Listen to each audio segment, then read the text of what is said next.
পশ্চিমবঙ্গের সমস্ত পলিটেকনিক শিক্ষার্থীদের জন্য আবারও একটি নতুন তথ্য নিয়ে তোমাদের সকলের কাছে এই ভিডিওটি নিয়ে এসেছি।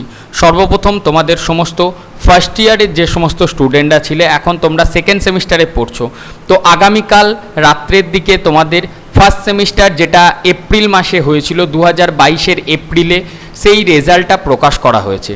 এখানে অফিসিয়াল ওয়েবসাইটে আসার পর তোমরা তোমাদের নিজেদের রোল নাম্বার অথবা যেটা অ্যাডমিট কার্ডের রোল নাম্বার আছে বা রেজিস্ট্রেশন নাম্বার অর্থাৎ D1 দিয়ে যেটা শুরু হচ্ছে সেই নাম্বার দিয়ে চেক রেজাল্টে ক্লিক করার পর তোমরা তোমাদের নিজস্ব যে রেজাল্টটা আছে ডিপ্লোমা ফার্স্ট ইয়ারের ফার্স্ট সেমের রেজাল্ট সেটা চেক করতে পারবে।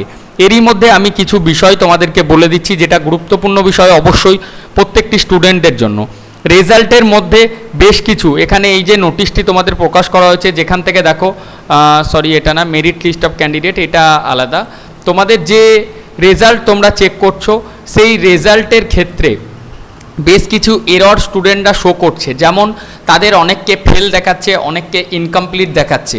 যাদের ইনকমপ্লিট বা রেজাল্টের কোনো সমস্যা হচ্ছে, সর্বপ্রথম তোমরা তোমাদের কলেজের সাথে যোগাযোগ করো।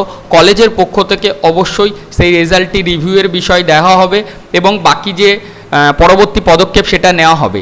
তারপরও যদি সমাধান না হয় সেক্ষেত্রে তোমাদেরকে আমি জানাতে চাইবো, এখানে একটি নোটিফিকেশন বের করা হয়েছিল দুদিন আগেই।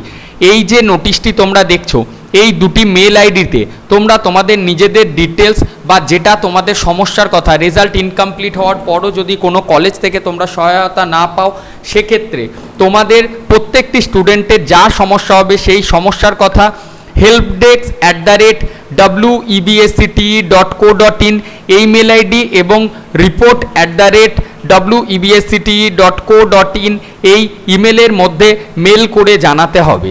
তোমাদের সকলকে অনুরোধ করব এই চ্যানেলের সাথে যুক্ত হয়ে থেকো এবং অবশ্যই কমেন্ট করে জানাবে তোমাদের রেজাল্ট কেমন হয়েছে আর তোমাদেরও রেজাল্টে কি কোনো সমস্যা হয়েছে না তোমাদের রেজাল্ট সঠিক আছে সেটা জানিয়ে দিও।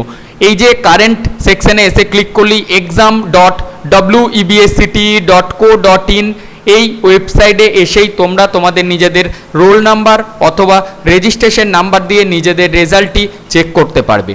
যদি কোনো স্টুডেন্টের তোমাদের রেজাল্ট ডাউনলোড করতে বা রেজাল্ট চেক করতে অসুবিধা হয় সেক্ষেত্রে তোমরা কমেন্ট করবে, পরবর্তী ভিডিওতে আমি তোমাদেরকে দেখিয়ে দেবো কিভাবে রেজাল্টটা তোমরা ডাউনলোড করবে। আশা করছি এই তথ্যটা অনেক অভিভাবক এবং আপনাদের স্টুডেন্টদের কাছে এবং অভিভাবকদের কাছে অনেকটাই উপকৃত করেছে। রেজাল্ট এখনও বলছি যদি ইনকমপ্লিট থাকে সেক্ষেত্রে কিন্তু কলেজের সাথে সত্বর যোগাযোগ করো উইদিন 7 ডেজের মধ্যে। ধন্যবাদ।